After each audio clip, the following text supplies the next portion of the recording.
Saya dituduh berijazah palsu, ya. Jadi ijazah saya dari S1 dari UGM ini dituduh palsu. Clear ya, jelas betul.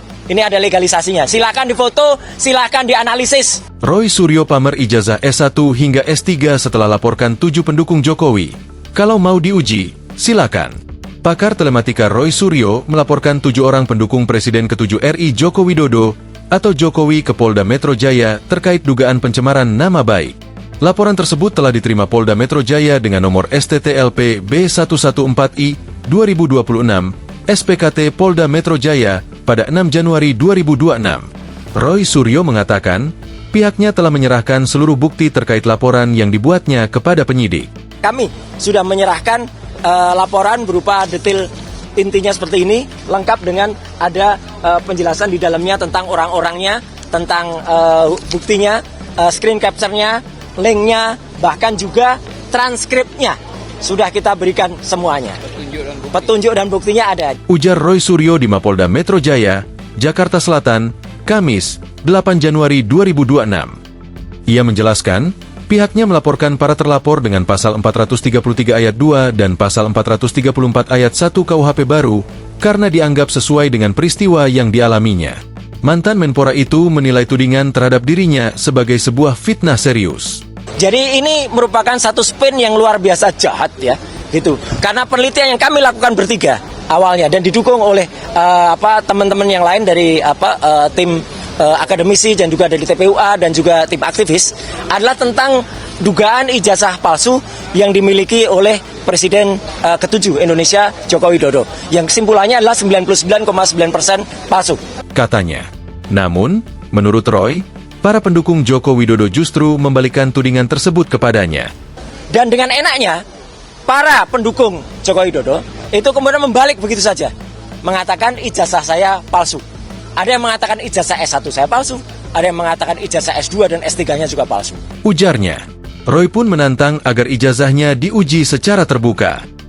Ya, kalau ada orang ya silakan diuji ELA, silakan diuji luminance gradient, silakan diuji apapun. Kalau ini ijazahnya. Kemudian, artinya bentuk kejujuran. Tegasnya, secara lantang, Roy menyebutkan 7 inisial pendukung Jokowi yang dilaporkan diantaranya A, B, D, F, L, U, dan V. Nama-nama terlapor, inisialnya akan saya sebut. Jadi A, B, D, F, L, U, V.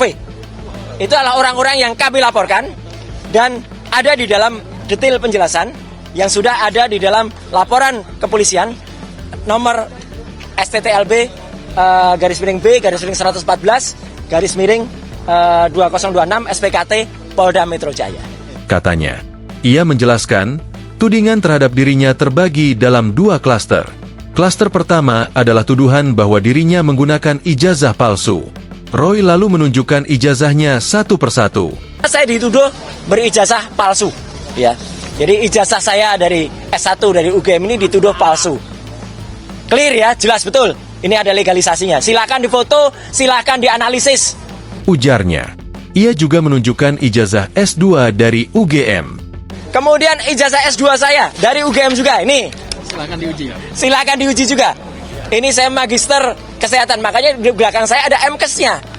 Kalau tadi gelarnya di depan ada dokter andesnya. Katanya, sementara untuk S3, Roy menyebut dirinya lulus dari Universitas Negeri Jakarta setelah menempuh studi selama 4 tahun. Dan saya S3. Kenapa saya perlu lulus S3? S3 inilah saya memutuskan untuk mengundurkan diri dari partai karena saya sekolah menempuh S3 ini. Dan alhamdulillah 4 tahun kemudian saya lulus dari Universitas Negeri Jakarta. Bisa diuji. Bisa diuji. Ya, sini bang. Ya. Ucapnya.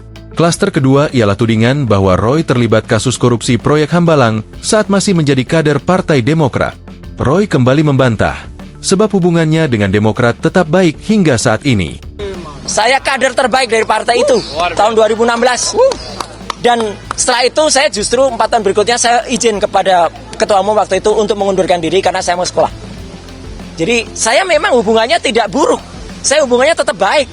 Dan justru karena hubungan baik itu, maka ketika saya dituduh kemudian melakukan korupsi di Hambalang, alhamdulillah justru nanti akan ada saksi yang sangat prinsipal yang mengetahui persis ketika kasus Hambalang itu beliau berada di KPK. Katanya, Laporan kubu Roy Suryo menjadi serangan balik atas laporan Joko Widodo pada 30 April 2025. Dalam kasus tudingan ijazah palsu terhadap Jokowi, Roy Suryo sudah berstatus tersangka bersama ahli digital forensik Rismon Sianipar dan akademisi Tifauzia Tiasuma alias Dr. Tifa. Ketiganya dijerat dengan pasal 310 dan atau pasal 311 KUHP dan atau pasal 32 ayat 1 Jo pasal 48 ayat 1 dan atau pasal 35 Jo pasal 51 ayat 1 dan atau pasal 27 A Jo pasal 45 ayat 4 dan atau pasal 28 ayat 2 Jo pasal 45 A ayat 2 UU ITE. Download Tribun X sekarang, menghadirkan lokal menjadi Indonesia.